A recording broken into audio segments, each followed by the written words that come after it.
Hi and welcome.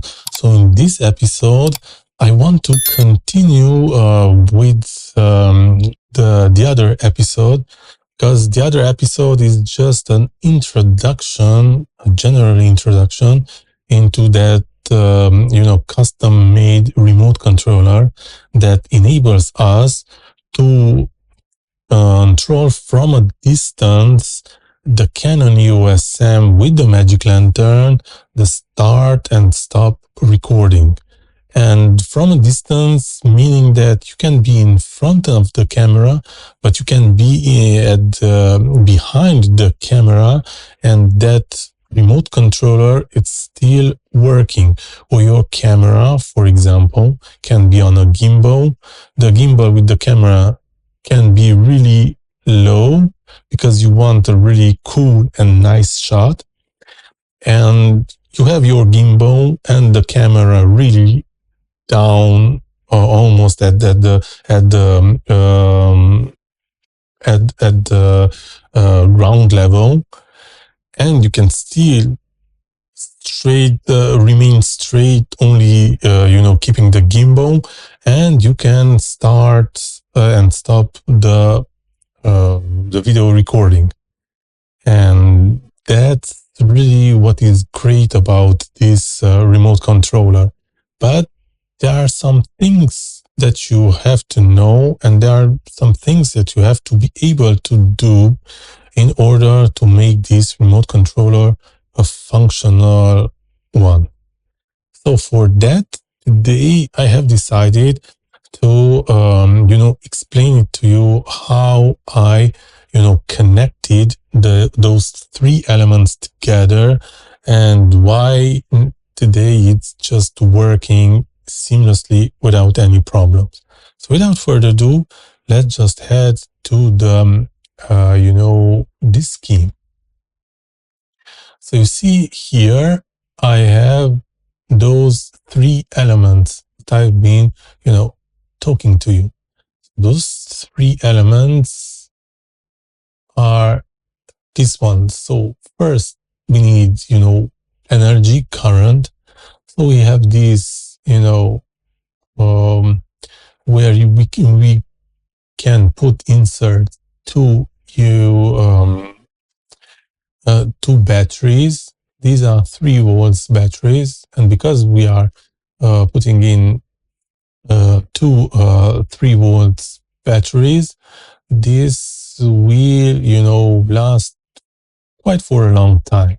And what is nice, that here we have a switch on and off button, and when we have finished using the remote controller, we can just save energy by switching off this component.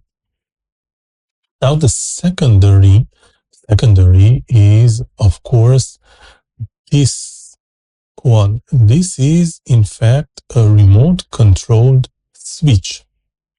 So when I'm saying switch, it means that it will receive the current and we stop the floating of the current.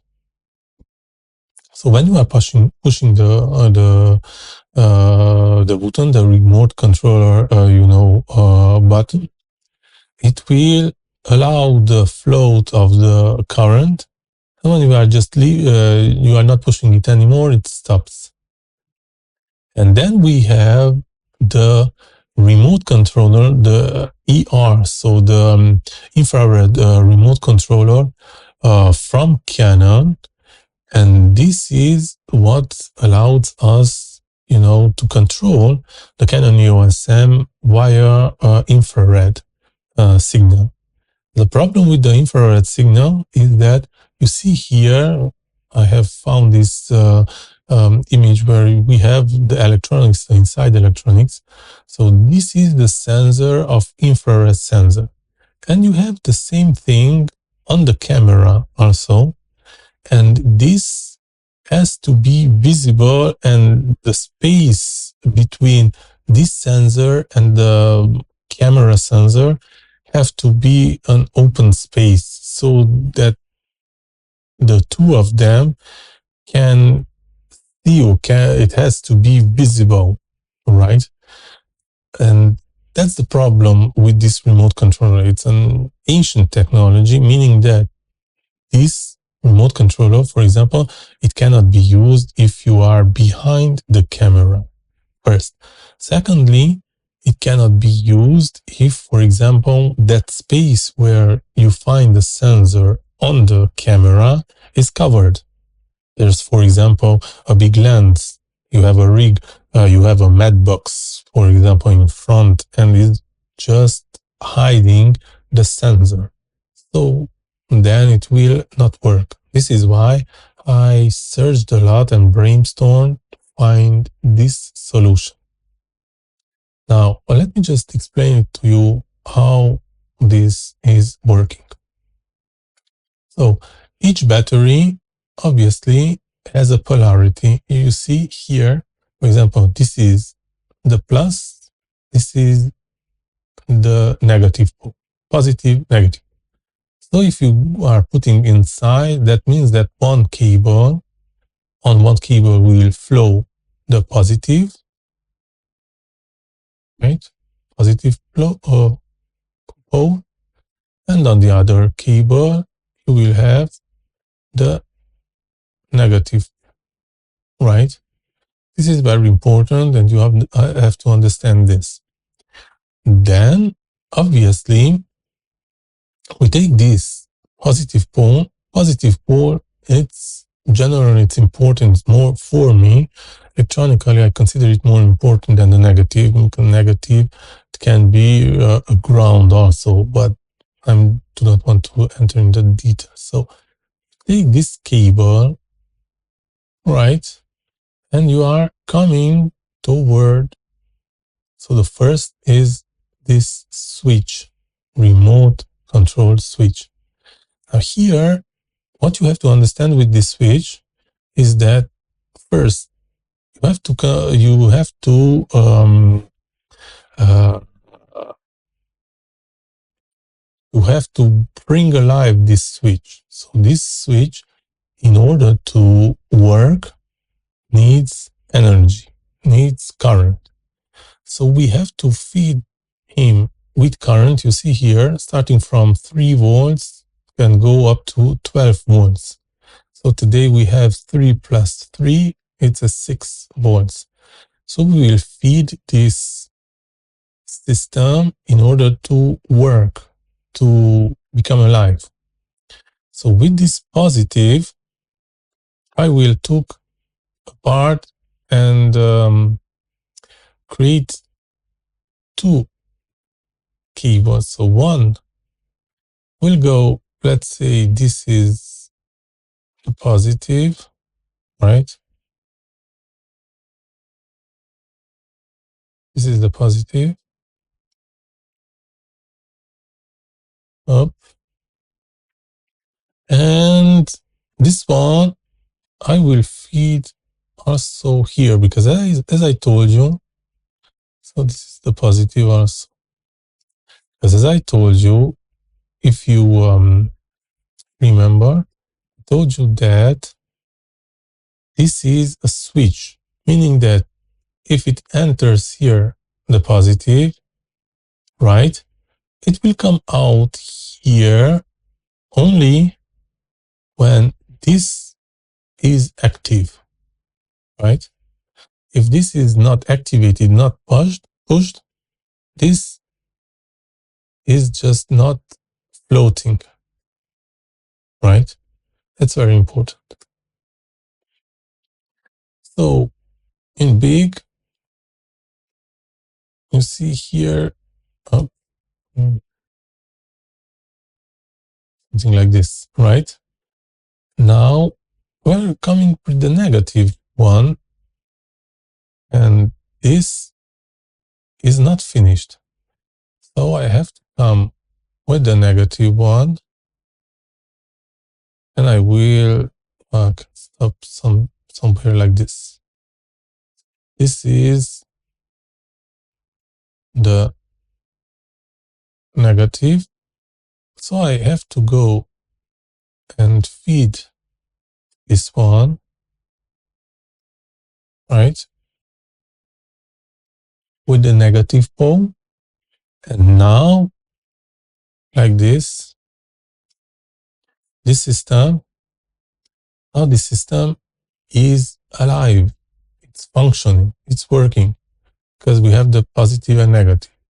That means when I'm pushing the button here, the positive pole or energy will flow. And when I'm releasing it, then it stops, right? So this one also is the same thing like this. So here generally is the battery. That means, and I will consider this one here, this pole, this will be, let's say, this will be the positive. So this is here. This is the positive. And this one here, let's say, this is the negative. Here we have the negative pole. That means this negative pole, I have to do here also a division. And we told that this is the negative. So I have to connect it here, right, with the negative. So let me just, so this is the negative pole, right? And here is the positive one. So this is positive. I have to bring it here to connect here, right? Because this is the positive one.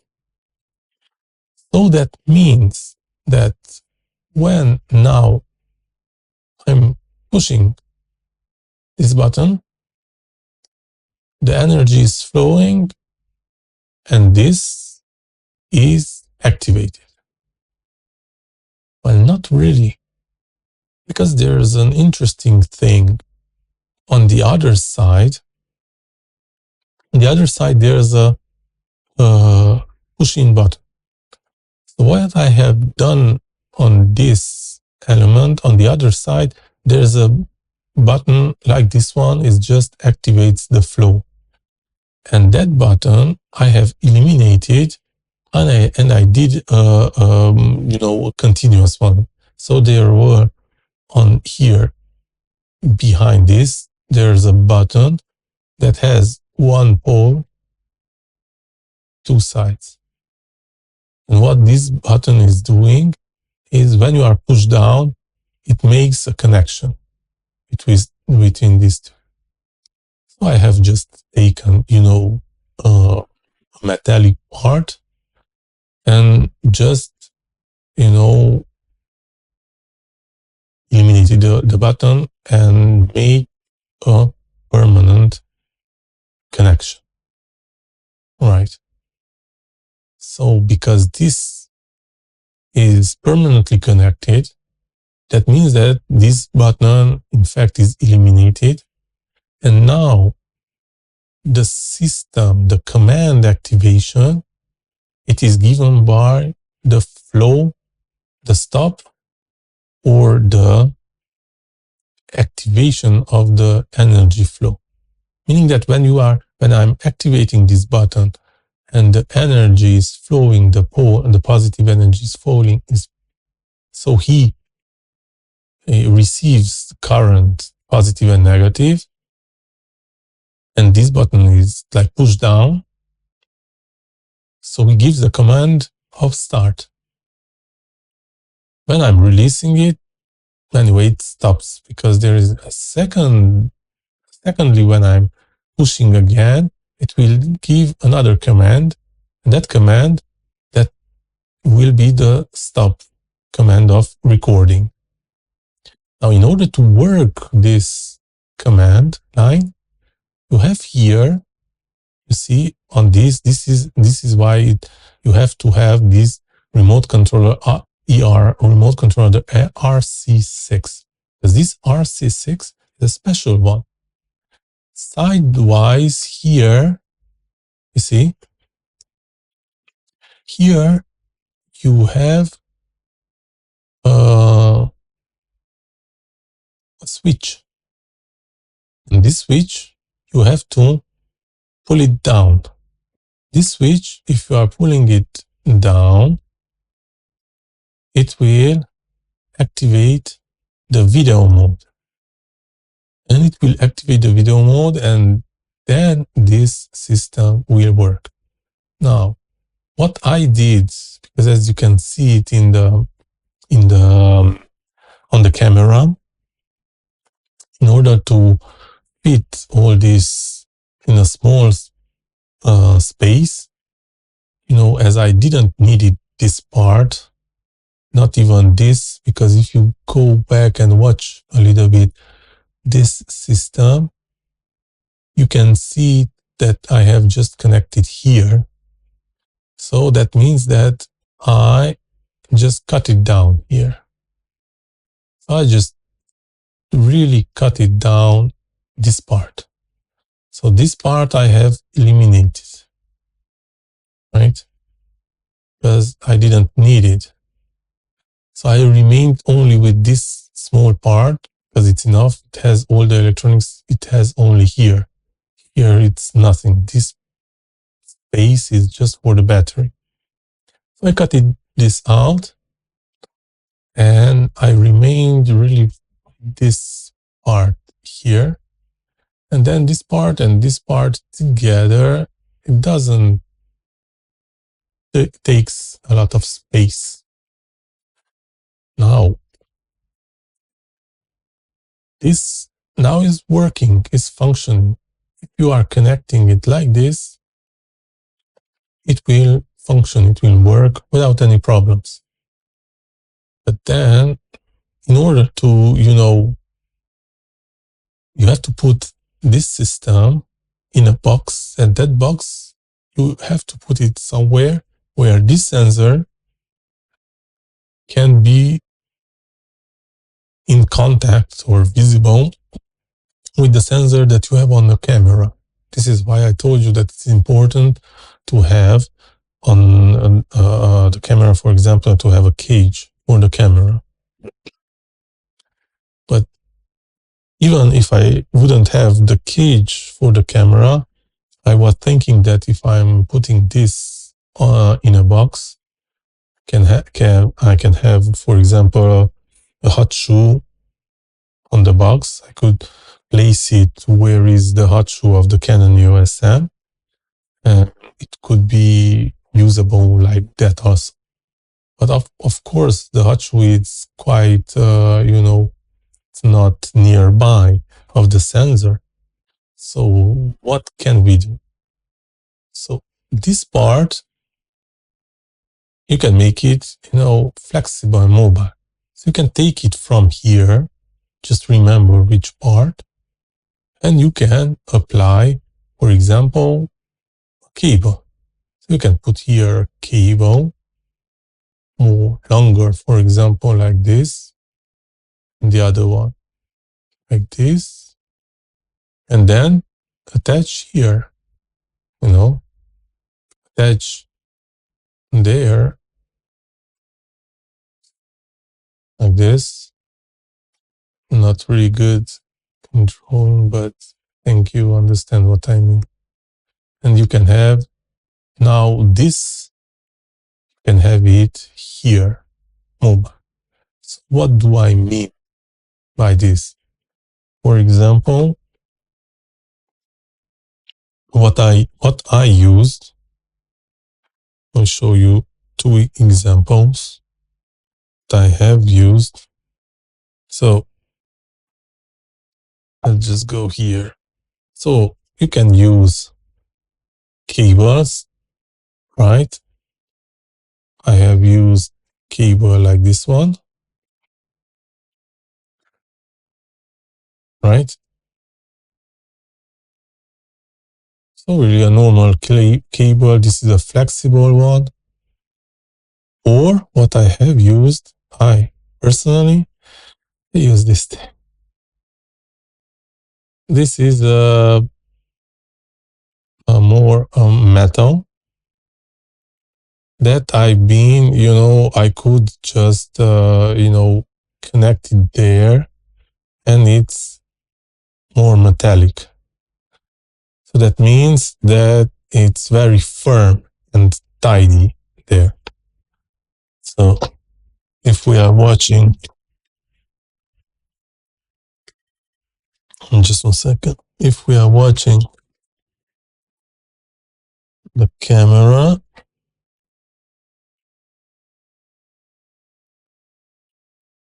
so if you are watching the camera, let me just take the camera up. If you're watching it there, you can see it's right there. So you have, the system, and as you can see, the system, it doesn't really occupy a lot of space, and you have it there, right? Really nicely. I found his place, right? It's really there without any problems. So yeah, I mean, it's quite nice. It takes a little bit of time. You have to be, patient in doing that kind of, work. But it's possible to make it, and afterwards it will really help you a lot in your day-to-day recordings. So I hope this is understandable, and if you have any questions, do not hesitate in the comment section below to ask me. I will respond. In the description box below, you will have one more time these 3 elements where you can buy it. These are really cheap. This is the other thing. I mean, you can see these objects. I mean, it's more your work and, really the time that you are spending, because price-wise are just, dirt cheap.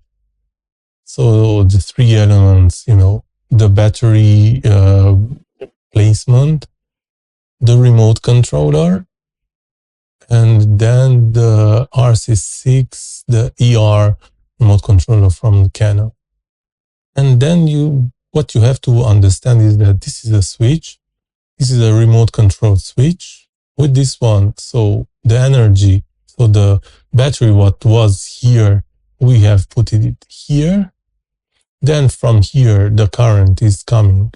Firstly, it's feeding this remote control switch to work. So this is why it has to have this plus minus. I'm not sure if this is, so you have to verify, but it is, you will find here the signs if it's plus or minus. I cannot remember anymore, but it's this or this. So I'm not so sure, but I think this is how it is. And then you have to decide the negative or the positive. Which one do you want to control it here? And if the positive, as I told you, you put the positive in one side and the other side is, so this will enter. Here it will come out the positive. Coming here, firstly, as I told you, you have to understand that in the other side of the electronics, you have this button on this system. You just have to eliminate. So you connecting, because the button was functioning that here was a pole, here was a pole, A, B, and the button was connecting the A, B part to allowing the flow of the energy. So it's the same thing. So what I have eliminated because I don't need this anymore. I want to continuously do the contact, as this will be now the energy flow interruption will make it work. It's very important to have the RC6 because it has this thing that allows to be usable this remote controller to the Canon EOS M. But here you have again a switch. You have to pull it down in order to activate the video part of this remote controller. So this remote controller, if this one is pulled down, it will control the video stop recording. And then you have these two elements which are coming from the battery part. So one was the positive, one was the negative, right? And you see here and here these two connections. One you are connecting with, so the positive with the positive, negative with the negative. Once you have connected, you can already try out. So the system, you can try out, so the system is working. If you haven't watched my latest video, you just have to be attentive. There are two steps that you have to do in the Canon EOS M in order to, make it work the remote controller system. You have to turn the Canon EOS M from video mode to photo mode. In photo mode, you are pushing the info button, then it will open, an interface where you have all the things, the settings that you can do. And besides the manual focusing or autofocus icon, you have the drive mode. That's this sign, exactly this sign. It's very funny, but it's exactly this sign. And there, if it's not already selected, you have multiple possibilities, the selection, but one icon has this sign and this remote controller icon also. So both of them are together.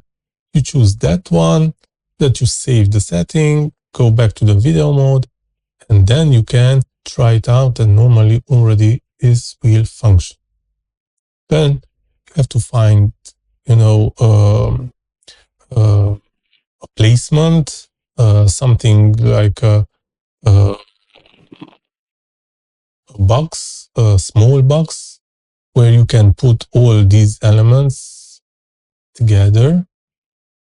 For me, as I told you, I had that small box, and in order to fit all of them inside this, it doesn't have to be outside from the box. So this one, for example, you can just change the position a little bit, put it like there, and you can leave it in the box. So you don't have to put, for example, this part outside. It can remain in the box because the signal will pass the box also. That's not a problem. So as I told you, I have cut it here because I wanted only this small part. And then I put it in the box. And then this one, on contrary with this one, which doesn't have to be outside, as I told you, the sensor have to be in contact, visible contact with the sensor that is in the camera. So that's why this you can detach. You can put wires, longer wires, and retach it, and then you can manipulate and move it as you wish. You are putting it in a place where this sensor is seeing the other sensor.